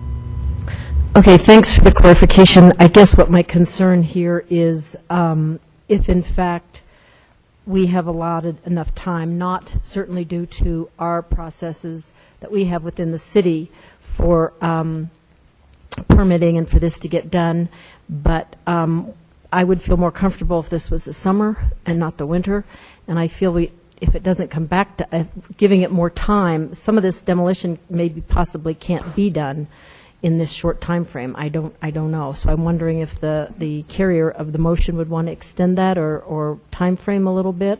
You might want to hear from Mr. Johnstone on the issue of, I'm no expert on demolition, I'm sure you're not, but you might want to hear from Mr. Johnstone on whether it's reasonable to believe that this can be done in that amount of time in January. I mean, because of the contract. Okay. On this. Good. Thanks. Ken? Sure. I think it'll largely be in the hands of the weather and the property owner, and how quickly they can secure a contractor to do the work and the scope that they deem as appropriate. So, that January 31st timeframe could be fairly tight.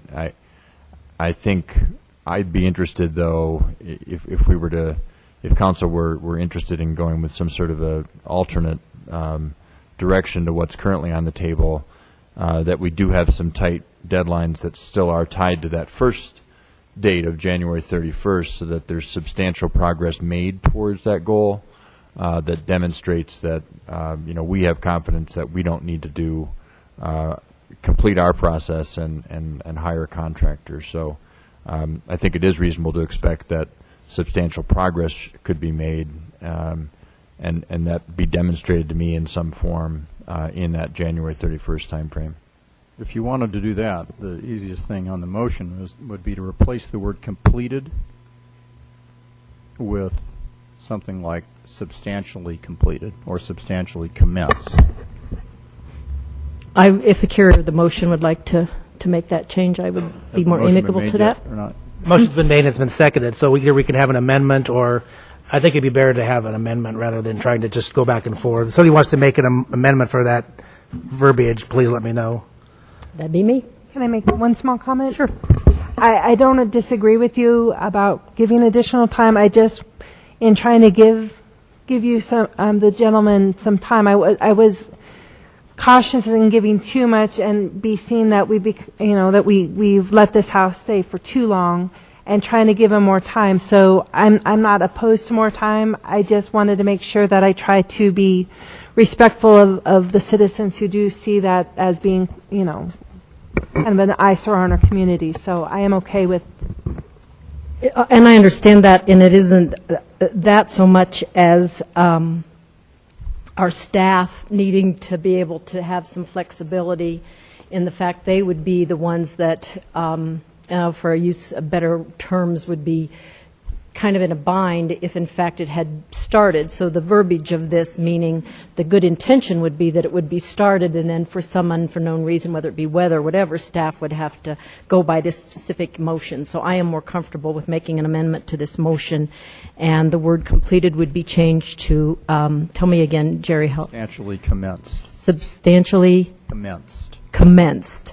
That's how I would like the motion to read. Do we have a second to change completed to substantially commenced? Is there a second? Second. Do we have a second by Councilmember Langworthy? Mr. Stites?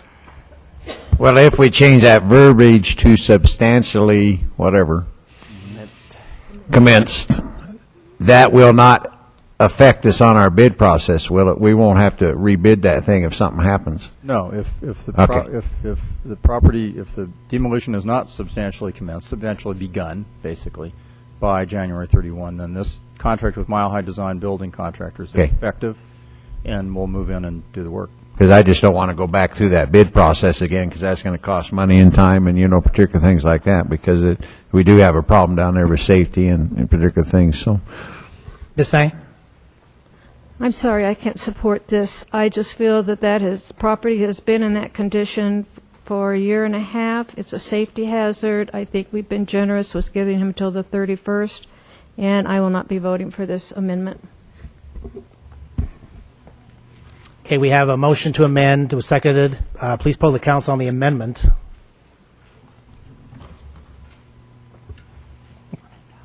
And that motion passes with council members Demott and Sang voting no. Okay, we have the main motion as amended. Please poll the council on the main motion as amended.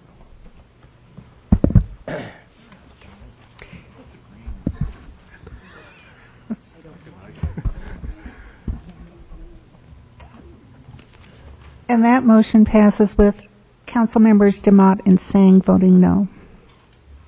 Thank you. So that's the amended motion. Mr. Mayor, council members, thank you very much. Thank you. We look forward to a better place. We are too. Do you want to just put something on there just to continue to leave?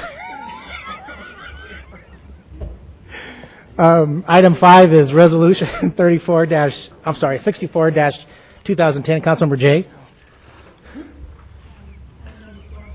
Mr. Mayor, motion to approve. Item 5. Oh. Item 5, Did you say 64-2010.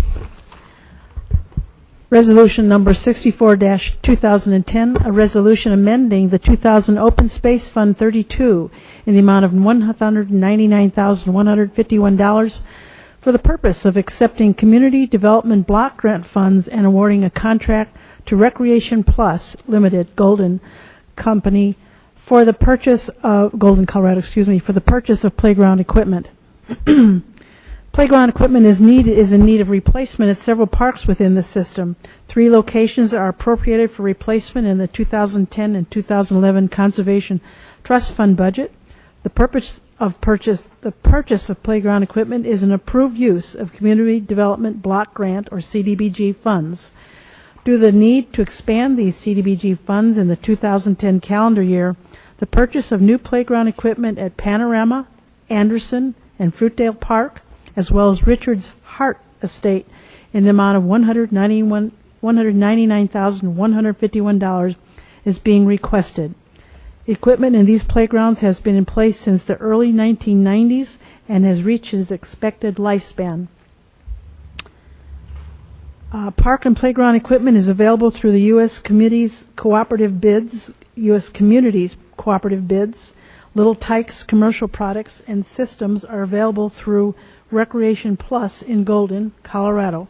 The total price is $199,151, which includes all product, delivery, materials, and installation. Motion in order? Motion in order. I move to approve Resolution Number 64-2010, amending the 2010 Open Space Fund 32 in the amount of $191,151 for the purpose of accepting community development grant funds and awarding a contract to Recreation Plus Limited, Golden, Colorado, for the purchase of playground equipment. Is there a second? Second. We have a motion for approval, second by Councilmember Langworthy on item 5. Discussion on item 5. Please poll the council.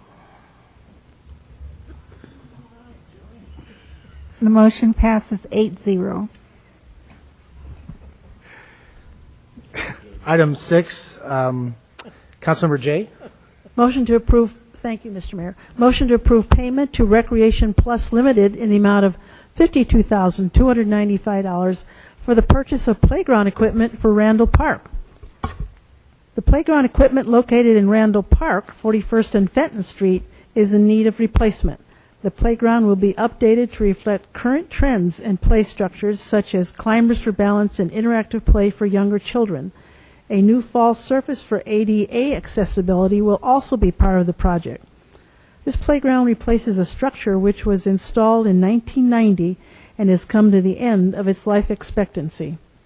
Park and playground equipment are available through the U.S. Communities Cooperative Bids. Little Tykes Commercial Products and Systems are available through Recreation Plus Limited in Golden, Colorado.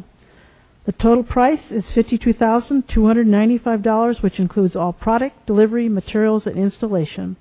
Demolition and removal of existing equipment will be performed internally by the Parks Division staff. Motion in order? Motion's in order. I move to approve payment to Recreation Plus Limited in the amount of $52,295 for the purchase of playground equipment for Randall Park. Is there a second? Second. We have a motion for approval, second by Councilmember Sang. Please poll the council. And the motion passes 8-0. Councilmember Berry, item 7, Board of Adjustment. Yes, I'd like to appoint Russ Hayden to the to the Board of Adjustment as an alternate. Is there a second? Second. We have a motion to appoint Russ Hedden to the Board of Adjustment. Excuse me, sorry, Russ. Second by Councilmember Reinhardt. Discussion on the Board of Adjustment alternate, or to District 1, right? For district, well, it's an alternate, which is across. Yes, yeah. Please poll the council. Motion passes 8-0. Thank you. We need a motion, Mr. Dahl, to go into executive session. Yes, I've given one to Councilmember Reinhardt. Okay. I move to go into executive session for a conference with the city attorney under Charter Section 5.7B2 and Section 24-64024F CRS, specifically consideration consideration of city manager employment agreement, and I further move that we return to an open meeting at the close of the executive session for the purpose of taking any formal action deemed necessary. Second. Motion to enter an executive session on personnel matters, second by Councilmember Sang. Discussion on the main motion. Please poll the council. And that motion passes 8-0. Okay, we'll adjourn into the conference room.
8, and for the record, we'll have the clerk know that the city attorney is going to read a motion, and then somebody will say, I move, and then we'll have a second. So, Mr. Dahl, did you want to read a motion and somebody can say, I move for that? Yes, thank you.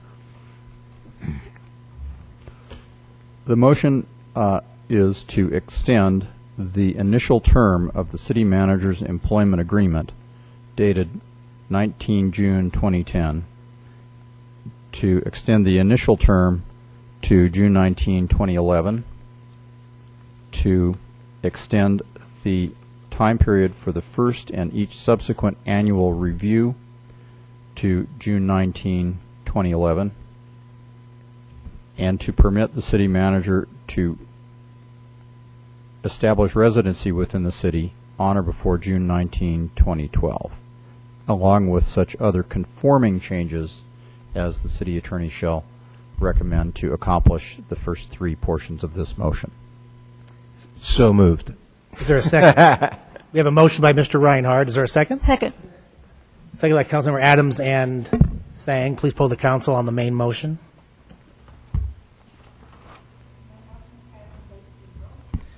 Thank you. I believe that concludes our agenda for tonight. So we'll move on to city manager's matters. Since we will not be having a meeting until our next meeting is not scheduled until January, I believe, I'd like to wish everybody a Merry Christmas and Happy Holidays. Thank you. City attorney's matters? I actually do have one. The council rules require that there be direction from council to bring forward ordinances, and occasionally in working with staff there are kind of sort of minor changes to the code that are things that we would recommend. And there are two such changes that I'd appreciate your direction to permit me to bring ordinances to you. You can say yes or no to the ordinances when you get them, but this, in my opinion, didn't even rise to the level of doing a written memorandum. There's one provision of our floodplain requirements that would not permit an existing residential structure to be rebuilt or rehabilitated in the floodway zone if it were once it were abandoned for any period of time. And it's our belief in my office that that would the only uses allowed in the floodway zone are basically agriculture and other operations, which would not at all serve any residential use. And there are other provisions that allow some reconstruction, but only so long as they're 1 foot above the flood level. I'd like to be able to bring an ordinance to the council for its consideration to address what is a pretty narrow set of facts. There are no new homes being built and can't be built in the floodway zone. This is not allowed. But with respect to the existing homes, to the extent they were to be rebuilt, the concept, and I've worked with Tim Paranto on this, is to give them the same ability to do that as is true for the flood fringe zone. So that's one ordinance I'd like to bring forward for your consideration. You can say yes or no, but I'd like for the opportunity for Mr. Paranto to be able to explain our desire for that. Does anybody have a problem with that? Because if you didn't, it'd be a unanimous consent to bring it forth. Ms. Berry? I just want to make one comment, is that would you check to make sure the Colorado Water Conservation Board just passed new regulations on floodplains, that, and to make sure that they don't apply, or if they do, what those are, because I know there's a bit of contention about all of that too, that it duplicates some of the FEMA, and that anything that we're doing, an analysis of whether that may impact our FEMA designation. Because I don't want anybody to have to pay higher flood insurance rates, because So based on the city attorney's comments and Councilmember Berry's, does anybody have a problem with that coming forth? Thank you. I'll make sure that that issue is addressed in the staff report that you get when you get the ordinance. The other ordinance has to do with our sales tax collection process, and there are two very minor changes we'd like to make to the informal hearing process for sales tax collection, which are, I swear to you, very minor, but we want to make sure that they match up with the state statute, which now gives 30 days, for example, for a taxpayer to request an informal hearing. Our code says 20 days. And the state statute explicitly says that it can't be overridden by local regulations, and the courts have upheld that. So despite the fact that we're a home rule city, we really do need to make the change to 30 days. And there's one other change that's in that same arena. Is there objection to bringing forward that ordinance? So by unanimous consent, that's Thank fine. you. First one.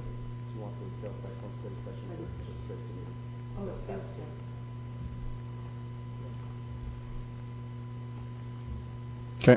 All right. Thank you very much. Well, there was kind of yes and no. So it sounds like the floodplain, bring it in, but the sales tax one, just bring it to a regular meeting? That's what I heard. Okay. Fine. Thank you. That's all I have. Thanks. City clerk's matters. Ann, do you have any? Thank you for being here tonight. Of course, it had to be a longer night. Sorry. So, move on to Councilmember Jay. You had a motion and some comments. Following the presentation from the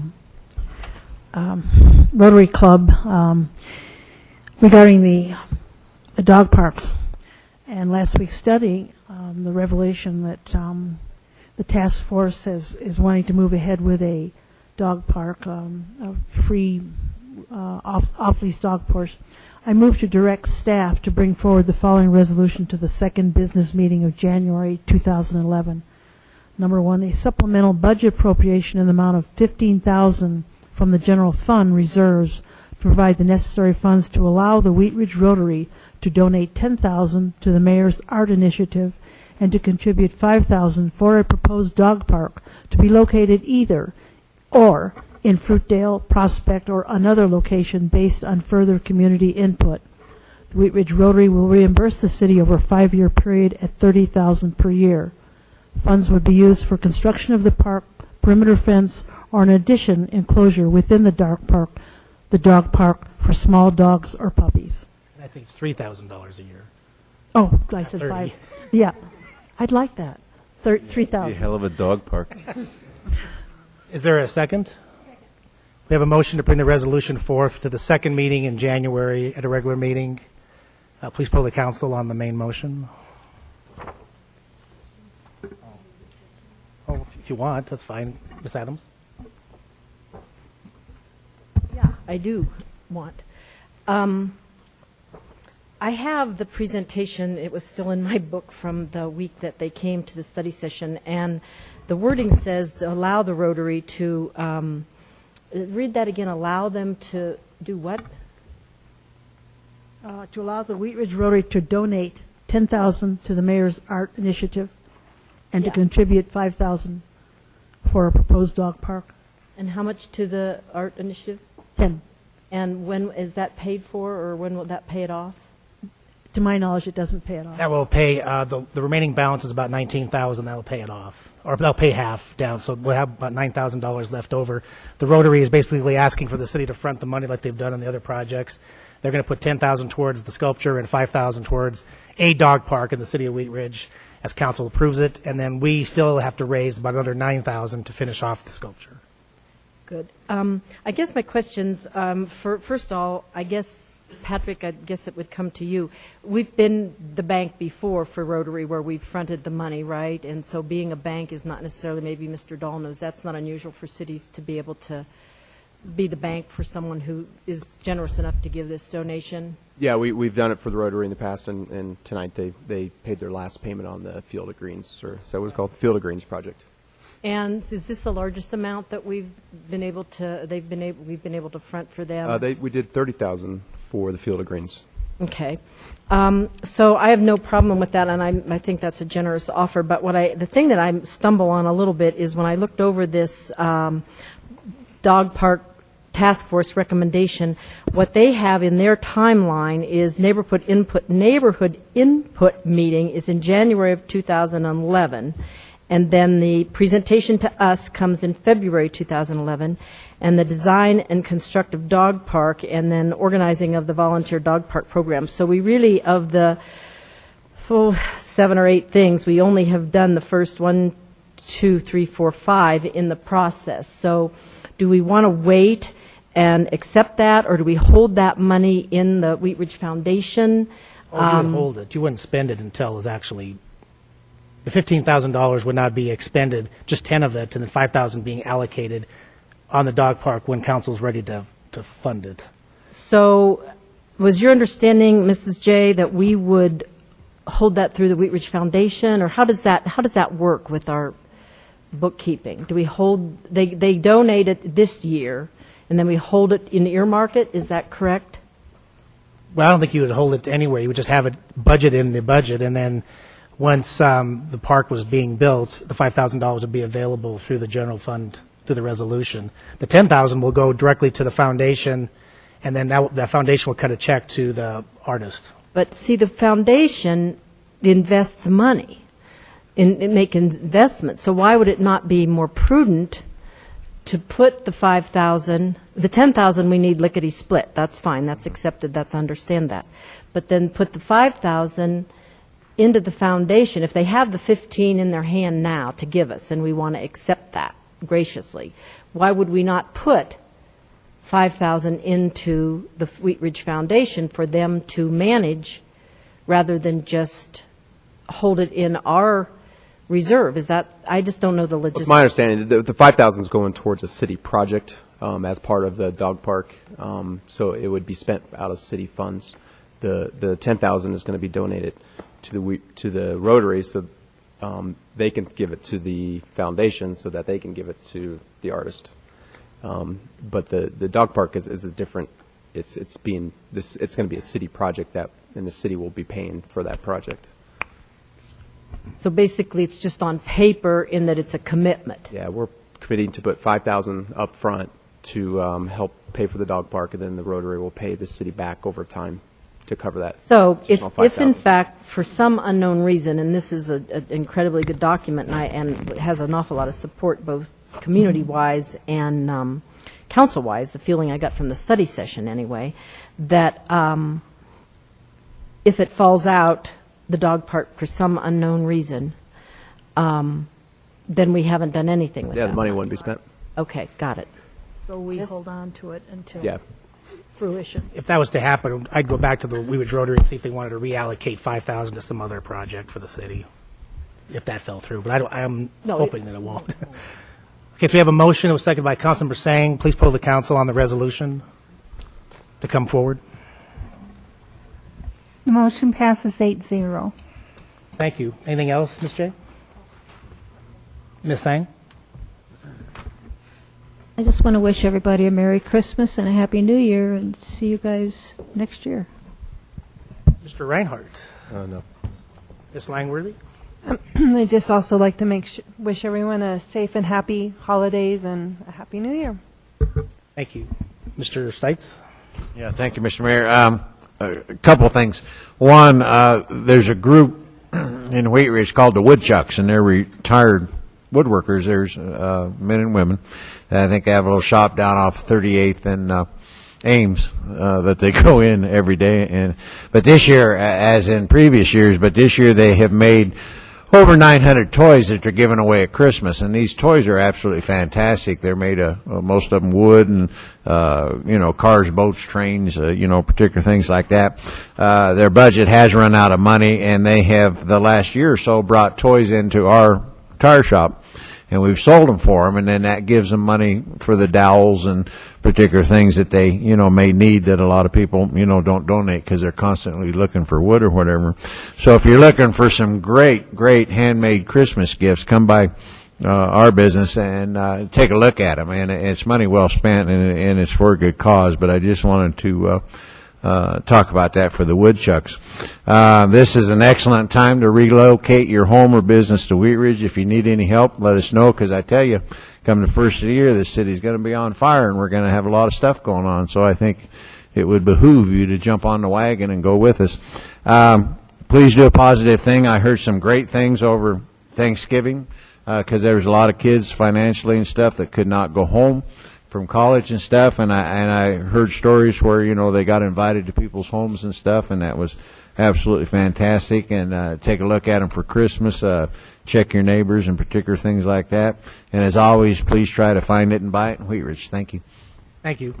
Mr. DeMott? Nothing. Thank you. Going to vote no? Ms. Adams? Thank you, Mr. Mayor. I want to present to this city council a presentation plaque that was given to the city council by Wheat Ridge 2020. There was a celebration about a week ago celebrating their 5-year anniversary and how grateful they are to our city council. On behalf of council, there were 4 of us there. I was given this plaque that I would like to give to the city clerk to see if we can get it framed and hung in the city office. So we were very well recognized and appreciated. So I want to wish everyone a Merry Christmas. Ms. Berry? Yes, thank you. Tomorrow at 5:30 at Highland West, or Highland South, I should say, there is going to be a meeting of the Live Well Urban Agriculture Task Force, and we're going to have a presentation from Denver Urban Gardens and just kind of a holiday celebration. It's in the penthouse, and it starts at 5:30. So community members are invited to come, and it's a pretty diverse group, so that would be great if we could have some folks come.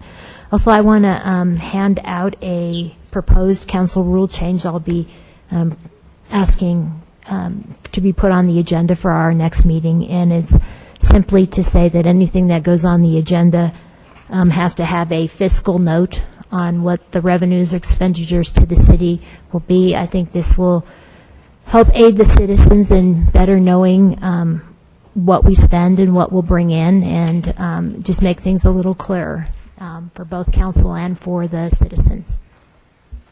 Thank you.